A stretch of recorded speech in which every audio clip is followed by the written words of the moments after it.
Hey there, I'm Michelle, and welcome to the Leadership Growth Lab, the podcast where we ditch the leadership fluff and get into what actually works.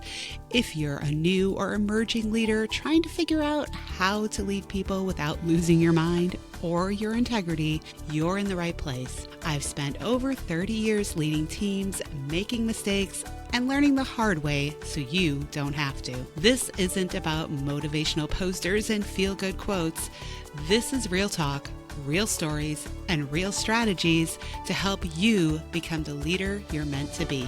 Let's get into it. Well, good morning. Today I want to talk about coaching for judgment.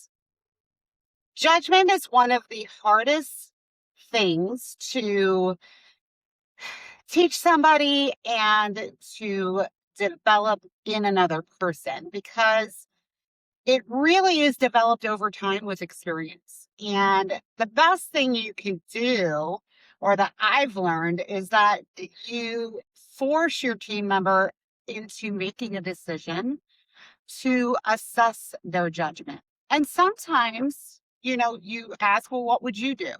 And find out what their answer is.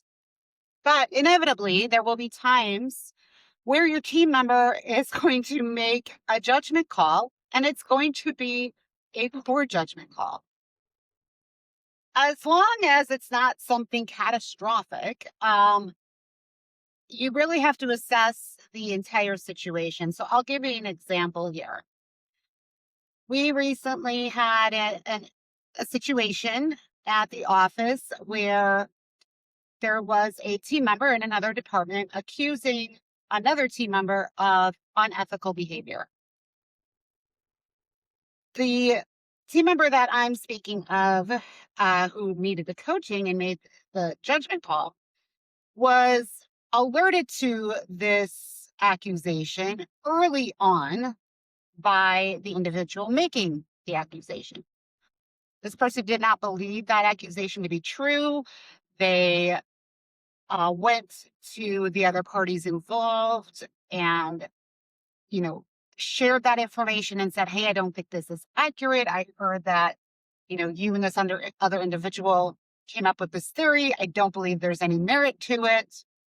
It's not my experience. I've been through this before. This is not what I think that is going on.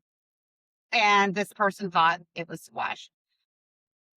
So step one of the poor judgment is that this person then did not tell anybody else in authority about this situation. They didn't tell the person who was being accused about it, and they did not tell that person's supervisor about it because their instinct was to just fix it and squash it and move on.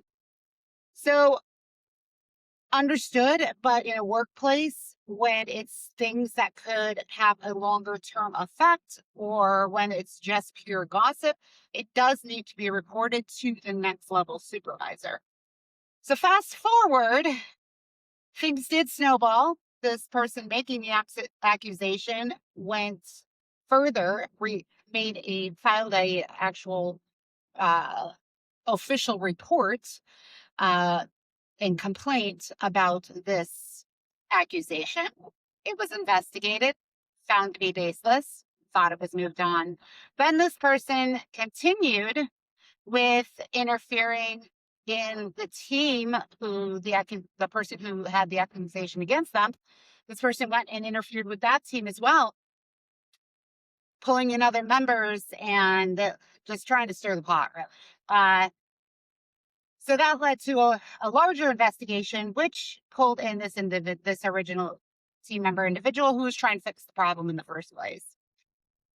So then this person went and spoke to another department head about the situation, and this caused it to live on after we thought it had been dropped.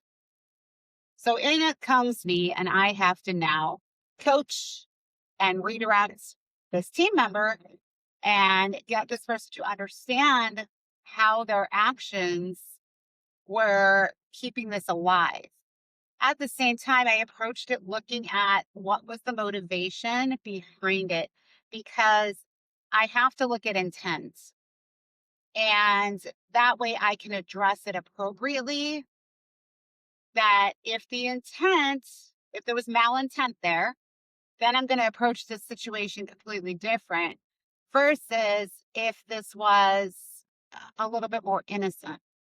So in my discussion with this individual, and then with the other department head who reported the conversation, really was discovered that this individual was not coming from a place of malintent. In fact, they were coming from a place of guilt. They felt guilty that they did not speak up initially and were feeling that because of that, in some way, it caused this to be bigger than it needed to be. There might be some truth to that, but regardless, now here we are 2 weeks after the larger investigation, and we're bringing it up again. And so I had to drive home the point of, I understand that you are trying to be protective. I get that. But here's how that is being played out. You're bringing in somebody who didn't have knowledge of the situation, which is further spreading it. And you're keeping this narrative alive versus just letting it die. Everything's been investigated, documented, and handled to this point. And we are now at the point where we just need to move past it. We can't keep living in this eternal revolving door, worrying about this one individual who's making these accusations and acting inappropriately. Just move forward. We have too much to do. And so coaching this person about using their judgment and not getting caught up in their emotions.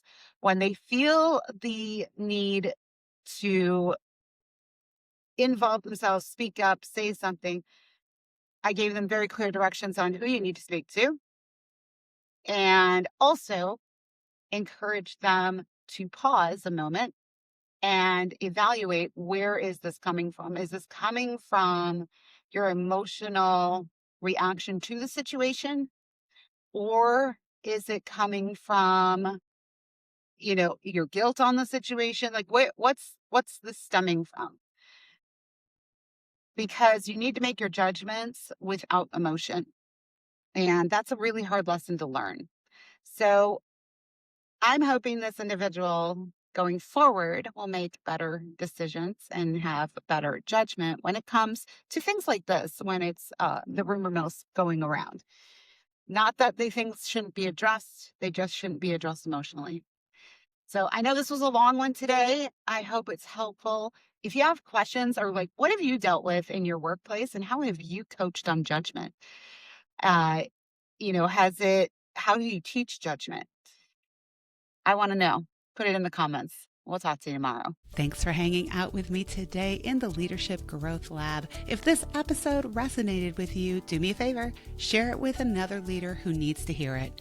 Got a question or a leadership challenge you want me to tackle? Send it my way. I want to hear from you. Until next time, keep leading yourself first, and the rest will follow.